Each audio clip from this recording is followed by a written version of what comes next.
Hello students, welcome back to my channel.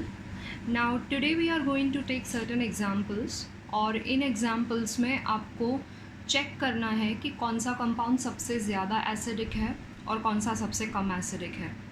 ना यहाँ पे मैंने जो examples लिए हैं उसमें एसिडिक स्ट्रेंथ के लिए जो डिसाइडिंग फैक्टर्स होंगे मेनली वो होंगे pKa values, that is acid dissociation constant के जो p फैक्टर वाले वैल्यूज़ हैं वो, and then you will have inductive effect and stability of conjugate base. So depending on these factors we are going to arrange these compounds in the order of their acidic strength. But before I start with the video, I'd like to request you to please subscribe to my channel. If you feel that the video is useful to you, please give it a thumbs up, share it with your friends and press that bell icon so that you get notified every time I upload a new video. Now let's get started. Now in first example, as you can see, I have formic acid, acetic acid, I have propionic acid, and then I have an isopropyl group over here, that is I have isobutyric acid here. Now यहाँ पे कोई electron withdrawing group नहीं है, यानी कि हम यहाँ पे इंडक्टिव इफेक्ट के बेसिस पे एसिड्स को अरेंज करने वाले हैं. Now as you all know that alkyl groups have positive inductive effect क्योंकि वो इलेक्ट्रॉन डोनेटिंग ग्रुप होते हैं, और मैंने आपको ऑलरेडी एक्सप्लेन किया है कि इलेक्ट्रॉन डोनेटिंग ग्रुप्स होने की वजह से एसिडिक स्ट्रेंथ कम होता है. तो अब फॉर्मिक एसिड में I don't have any electron donating group, I have simply hydrogen. यहाँ पे मेरे पास मीथाइल ग्रुप है जिसको पॉजिटिव आई इफेक्ट है, it has an inductive effect. यहाँ पे इथाइल ग्रुप है जो कि मीथाइल से बड़ा है, दैट मीन्स इसका प्लस आई इफेक्ट और ज़्यादा होगा. एंड यहाँ पे मेरे पास आइसोप्रोपाइल ग्रुप है, तो आइसोप्रोपाइल सबसे बड़ा अल्काइल ग्रुप है आउट ऑफ दीज, तो this will have maximum plus I effect, यानी कि प्लस आई इफेक्ट जहाँ पे ज़्यादा एसिडिक स्ट्रेंथ वहाँ पे कम. So what will be the order in this case? Formic acid will be most acidic because it doesn't have any plus I effect group, followed by this and this. Okay, so first case में हम लोगों ने plus I effect के basis पे acidic strength decide किया. Now look at the second example. In second example I have carboxylic acids और उनमें मेरे पास क्लोरीन है. ओके, ये वाला जो मॉलिक्यूल है, लास्ट वाला जो मॉलिक्यूल है, इसके अंदर क्लोरीन नहीं है या कोई भी इलेक्ट्रॉन विड्रॉइंग ग्रुप नहीं है, तो ऑब्वियसली इसकी एसिडिक स्ट्रेंथ सबसे कम होगी. ठीक है ना. यहाँ पे COOH और क्लोरीन एडजेसेंट पोजीशंस पे हैं. यहाँ पे क्लोरीन एक पोजीशन छोड़ने के बाद है और यहाँ पे क्लोरीन नेक्स्ट पोजीशन पे है. इंडक्टिव इफेक्ट एक डिस्टेंस डिपेंडेंट इफेक्ट भी होता है. जैसे जैसे डिस्टेंस इंक्रीज़ होगा इंडक्टिव इफेक्ट कम होता जाएगा. नाउ पिछले एग्जाम्पल में प्लस आई इफेक्ट था, पर यहाँ पे माइनस आई इफेक्ट है because chlorine is an electron withdrawing group. Okay, halogens are electron withdrawing, तो हैलोजेंस क्या करेंगे, एसिडिक स्ट्रेंथ को इंक्रीज़ करेंगे. तो अब इसमें क्या होगा, इसमें ये वाले कंपाउंड का एसिडिक स्ट्रेंथ सबसे ज़्यादा होगा. ओके, बिकॉज यहाँ पे क्लोरीन COOH के एकदम पास में है, followed by this and I am sorry this. So this doesn't have any electron withdrawing group, इसके पास क्लोरीन नहीं है, इसके लिए इसका एसिडिक स्ट्रेंथ सबसे कम होगा. Now let us look at the next example. यहाँ पे एसिटिक एसिड है, यहाँ पे I have monochloro acetic acid, इसमें एक क्लोरीन है.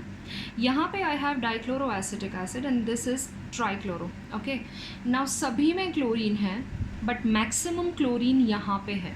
That means this compound trichloroacetic acid is going to show maximum minus I effect, क्योंकि इसके पास 3 इलेक्ट्रॉन विड्रॉइंग ग्रुप्स हैं, इसके पास 2 हैं, इसके पास 1 है और इसके पास 1 भी नहीं है.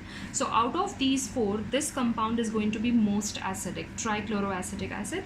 उसके बाद dichloro, monochloro and least acidic is going to be CH3COOH, that is acetic acid. Now let us consider the next one. I have fluoroacetic acid, chloroacetic acid, bromoacetic acid, iodoacetic acid. Now यहाँ पे distance का कोई सवाल ही नहीं है because जहाँ पे भी हैलोजेंस हैं वो पोजिशन सेम है. Okay, so we are going to be talking about minus I effect. सारे के सारे हैलोजेंस हैं, तो जो हैलोजन सबसे ज़्यादा इलेक्ट्रोनेगेटिव होगा that will have maximum minus I effect. So fluorine को मैक्सिमम माइनस आई इफेक्ट होगा बिकॉज ये सबसे ज़्यादा इलेक्ट्रोनेगेटिव है, यानी कि ये सबसे ज़्यादा इलेक्ट्रॉन्स विड्रॉ करेगा, followed by chlorine, bromine, and last में we will have iodine. Okay, so fluoroacetic acid is going to be the strongest acid out of these four. Now let us talk about the next one. I have a set of alcohols. Okay, I have methyl alcohol, ethyl alcohol, isopropyl alcohol and tertiary butyl alcohol. Now alcohols को acidic character होता है, ये prove करने के लिए आपने एक reaction पढ़ा है कि जब हम अल्कोहल को किसी मेटल के साथ रिएक्ट करें, suppose we react alcohols with a metal like sodium, it liberates hydrogen gas, और हाइड्रोजन गैस जब लिबरेट होता है तो वो कंपाउंड का प्रॉपर्टी एसिडिक होता है. This you have already learned. So if I react these alcohols with metal like sodium, hydrogen gas will be liberated, explaining about the acidic nature of alcohol. Now यहाँ पे भी हमें क्या देखना पड़ेगा, we'll have to check for plus I effect. सारे के सारे अल्काइल ग्रुप्स इलेक्ट्रॉन डोनेटिंग होते हैं, that means they are all going to show plus I effect.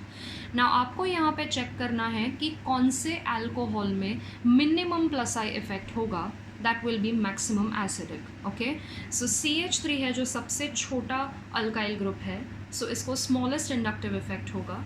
C2H5 बड़ा वाला है तो यहाँ पे इंडक्टिव इफेक्ट ज़्यादा होगा, प्लस आई इफेक्ट यानी कि इलेक्ट्रॉन डोनेटिंग इफेक्ट ज़्यादा होगा.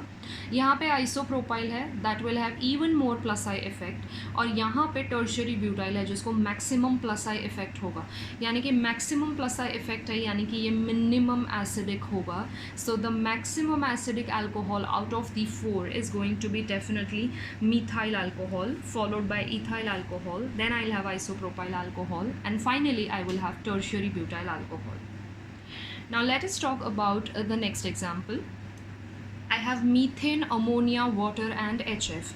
Now यहाँ पे आप अगर कोई कॉन्सेप्ट अप्लाई नहीं भी करना चाहते हो तो it is a common sense कि HF एक एसिड है और ये कोई भी कंपाउंड एसिडिक नहीं है. NH3 तो एक बेस है. So of course out of the four सबसे ज़्यादा एसिडिक कौन होने वाला है? It is going to be hydrogen fluoride, या HF is going to be the most acidic one. Okay, now बाकी के कंपाउंड्स के लिए आपको क्या चेक करना है कि इनका कॉन्जुगेट बेस कौन होगा. नाउ एसिड क्या होता है? अकॉर्डिंग टू द सबसे कॉमन डेफिनेशन जो है उसके हिसाब से acid is anything that releases H+ ions. तो आप सभी का डीप्रोटोनेशन करो. तो अगर मैंने मीथेन का डीप्रोटोनेशन किया तो I will gate CH3-. Okay, अगर मैंने NH3 का डीप्रोटोनेशन किया तो it is going to give me NH2-. अगर मैंने H2O का डीप्रोटोनेशन किया तो I am going to get OH-, और अगर मैंने HF का डीप्रोटोनेशन किया तो I will get F-. Now acidic strength decide करने के लिए एक कॉन्सेप्ट ये भी था कि डिसोशिएशन के बाद उसका जो कॉन्जुगेट बेस बनता है उसका स्टेबिलिटी ज़्यादा होना चाहिए. तो यहाँ पे अगर हम कॉन्जुगेट बेस का बात करें तो of course CH3- will be least stable. CH3- methyl anion ये स्टेबल होता ही नहीं है, तो of course this is going to be least acidic. Okay, and NH2- है और OH- है, जिसमें से of course OH- is going to be more stable क्योंकि हाइड्रोक्सिल को ऑक्सीजन की वजह से मोर इलेक्ट्रोनेगेटिव है, तो this is going to be more stable. Nitrogen वाला कंपाउंड है that is amide, that is going to be less stable. Okay, so in चारों में अगर आपको एसिडिक स्ट्रेंथ का ऑर्डर फाइंड आउट करना है तो what is going to be the order? This one is going to be maximum acidic, that is HF, देन यहाँ पे वाटर, एंड देन अमोनिया तो बेस है आपको पता है. So methane will be least acidic. Okay, so this is the order. Now let us talk about the next one, HF, HCl, HBr and HI. Now ये सारे halogen acids हैं. Halogen acids में आपको पता है कि HI मोस्ट रिएक्टिव होता है. नाउ HI मोस्ट रिएक्टिव क्यों है? उसके आपने दो रीज़न्स पढ़े हैं. सबसे पहला रीज़न है कि यहाँ पे आयोडीन जो है उसका इलेक्ट्रोनेगेटिविटी लीस्ट है. ठीक है, out of the halogens iodine का इलेक्ट्रोनेगेटिविटी लीस्ट होता है. लीस्ट इलेक्ट्रोनेगेटिविटी होने की वजह से हाइड्रोजन और आयोडीन के बीच में जो फोर्सेस ऑफ अट्रैक्शन है वो वीक होंगे, और अगर फोर्सेस ऑफ अट्रैक्शन वीक हैं तो यहाँ से प्रोटॉन ईजीली लिबरेट हो जाएगा. Where is fluorine being most electronegative, इस केस में क्या होगा? There will be a strong force of attraction between hydrogen and fluorine, यानी कि इसका डिसोशिएशन करना डिफ़िकल्ट होगा due to stronger forces of attraction. So यहाँ से प्रोटॉन लिबरेट नहीं होगा. तो that means out of all these acids HI is strongest. Now यहाँ पे आप एक बात याद रखिए कि जब हम पीरियोडिक टेबल में अक्रॉस अ पीरियड देखते हैं, मतलब when you go from left to right, okay, left to right जब आप जाते हो तो आपको इलेक्ट्रोनेगेटिविटी देखना है, okay, left to right electronegativity देखना है। तो when you go from left to right electronegativity increase होता है, which increases the acidic strength. But when you are going down the group, यानी कि जब आप टॉप टू बॉटम आते हो, जैसे कि ये केस में सारे के सारे हैलोजेंस हैं, तो हम इसमें अक्रॉस अ पीरियड नहीं देख सकते, हमें टॉप टू बॉटम यानी कि डाउन द ग्रुप देखना पड़ेगा। तो whenever you come down the group you have to check the size of an anion, okay. तो अभी ये फ्लोरीन, क्लोरीन, ब्रोमीन और आयोडीन में से सबसे नीचे आयोडीन है। आयोडीन बनाएगा I minus, okay. Now I minus anion का साइज सबसे बड़ा है।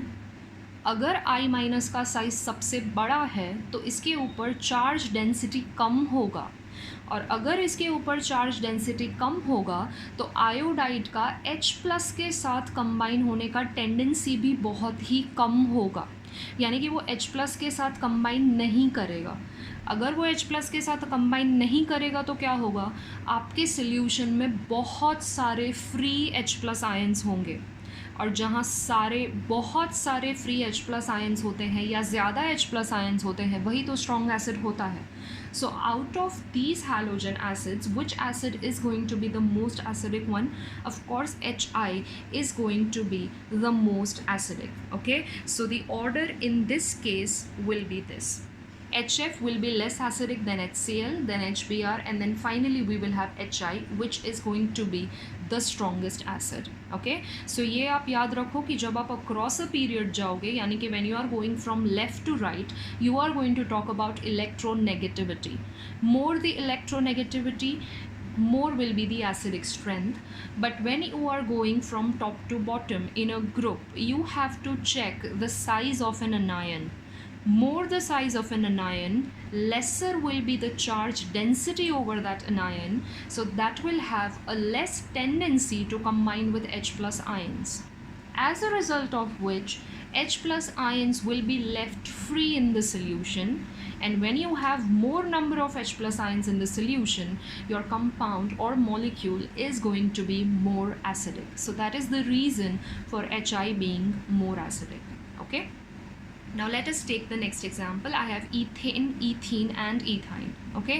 यहाँ पे भी आप कॉन्जुगेट बेस के बेसिस पे बात कर सकते हो, बट देन एसिडिक फैक्टर के लिए, एसिडिक स्ट्रेंथ डिसाइड करने के लिए एक और फैक्टर है, that is hybridization, okay. Now आपको ये पता है कि परसेंटेज एस कैरेक्टर अगर ज़्यादा है तो इलेक्ट्रोनेगेटिविटी ज़्यादा होती है, और इलेक्ट्रोनेगेटिविटी अगर ज़्यादा होती है तो एसिडिक स्ट्रेंथ ऑफ कोर्स ज़्यादा होगा। नाउ हम लोग जो मोस्ट कॉमन 3 हाइब्रिडाइजेशन का बात करते हैं वो होता है sp3, sp2 and sp। Now ethane में दोनों कार्बन का हाइब्रिडाइजेशन sp3 है because there are only single bonds present. Ethene में the hybridisation of each carbon is sp2 because of the presence of a double bond, और ethyne में the hybridisation of each carbon is sp because of the percentage और presence of a triple bond. Now sp3 hybridisation में p character ज़्यादा है because I have only 1 s orbital and I have 3 p orbitals. sp2 में भी p character ज़्यादा है because I have only 1 s orbital and I have 2 p orbitals. लेकिन यहाँ पे s और p कैरेक्टर इक्वल है, दैट इज़ 50-50, ओके। तो आउट ऑफ द 3 ये वाले केस में, इथाइन के केस में या ट्रिपल बॉन्ड के केस में परसेंटेज s कैरेक्टर मैक्सिमम है, तो परसेंटेज एस कैरेक्टर मैक्सिमम होने की वजह से इस केस में इलेक्ट्रोनेगेटिविटी ज़्यादा होगी, which will make it more acidic. So out of these ethyne is going to be most acidic. आप याद रखो sp हाइब्रिडाइजेशन जिसमें भी होता है वहाँ पे एसिडिक कैरेक्टर ज़्यादा होता है, okay. Then let us talk about the next one. I have methyl alcohol, I have water and I have ethyl alcohol, okay. Now यहाँ पे अल्कोहल वाटर और दूसरा अल्कोहल है. सो अगर मुझे मीथाइल और इथाइल अल्कोहल के बारे में बात करना है तो हमने एक और एग्जाम्पल में, प्रीवियस एग्जाम्पल में बात किया था कि methyl alcohol of course will be more acidic. Why methyl alcohol will be more acidic? Because it has only one alkyl group, the smaller alkyl group, यानी कि इसका जो पॉजिटिव इंडक्टिव इफेक्ट होगा, प्लस आई इफेक्ट होगा, वो कम होगा. Okay लेकिन C2H5 में क्योंकि बड़ा अल्काइल ग्रुप है, इथाइल बड़ा अल्काइल ग्रुप है, तो इसका जो प्लस आई इफेक्ट होगा वो ज़्यादा होगा. Okay now we are left with water in this case. Okay now water आपको पता है कि एम्फोटेरिक है. ओके वो एसिडिक की तरह भी बिहेव कर सकता है, बेस की तरह भी बिहेव कर सकता है, depending on the solution. Okay so यहाँ पे अगर मुझे order of acidic strength find out करना है तो of course CH3OH is going to be most acidic, followed by water and followed by C2H5OH. Okay now let us talk about the 10th compound. now 10th में क्या है कि मैंने जो 4 compounds लिए हैं वो चारों अलग अलग नेचर के हैं. Okay they are all of different nature. एक कार्बोक्सिलिक एसिड लिया है हमने, एक अल्कोहल लिया है, एक अल्काइन लिया है और एक अमोनिया लिया है. now it is actually very easy. Ammonia basic है, right? That means it will be least acidic. Carboxylic acid है तो कार्बोक्सिलिक एसिड में तो फंक्शनल ग्रुप ही एसिड है, मतलब it has to be most acidic. Then we'll have alcohol and then we will have alkyne. So the order of acidic strength is going to be this. Okay now you have to remember this कि जब हम carboxylic acid का deprotonation करते हैं तो हमें जो conjugate base मिलता है वो है कार्बोक्सिलेट आयन. ओके यानी कि अगर RC डबल बॉन्ड OH इसको मैं डीप्रोटोनेट करूँ तो I am going to get RC double bond O minus. Okay यानी कि कार्बोक्सिलेट आयन मिलता है ना. कार्बोक्सिलेट आयन का अगर मुझे रेजोनेटिंग स्ट्रक्चर्स लिखना है तो I can write them like this. तो मुझे इसका जो रेजोनेंस स्ट्रक्चर मिलेगा वो कुछ ऐसा होगा. एंड अगर मैं इसका रेजोनेटिंग स्ट्रक्चर लिखूँ तो I am going to get the same structure back. now यहाँ पे equivalent resonance is taking place because negative charge is getting distributed on 2 oxygen atoms only.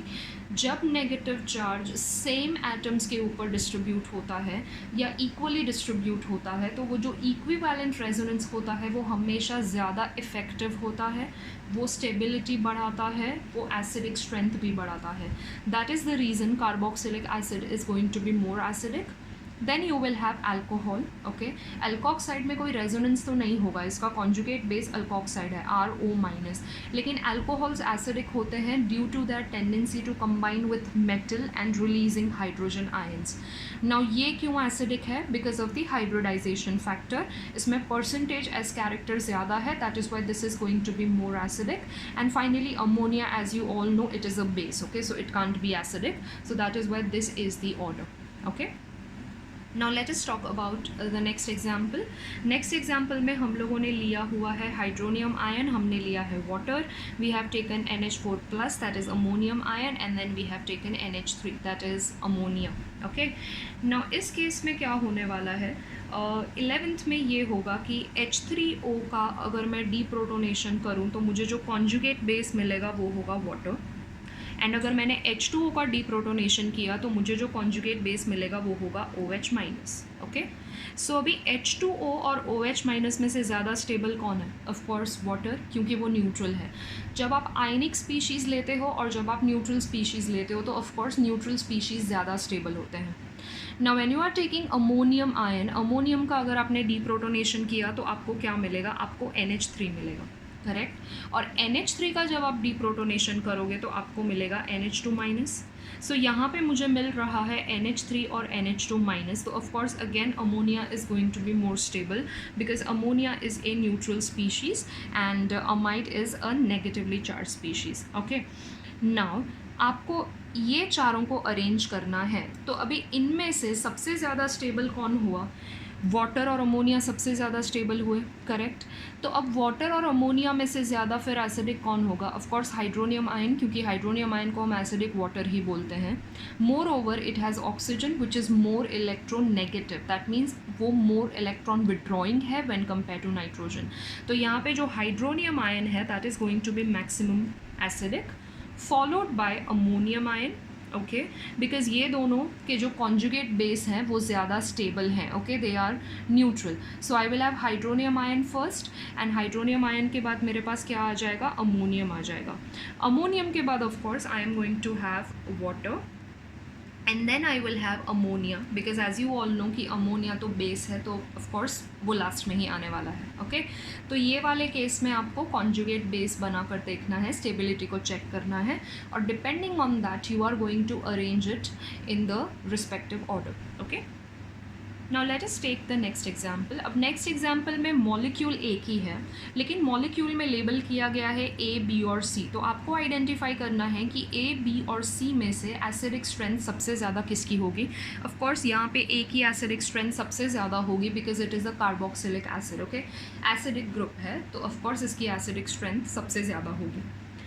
Now B और सी दोनों पोजिशन पे I have NH3+. Okay, now COOH का जो negative inductive effect है वो यहाँ पे भी होगा और वो यहाँ पे भी होगा.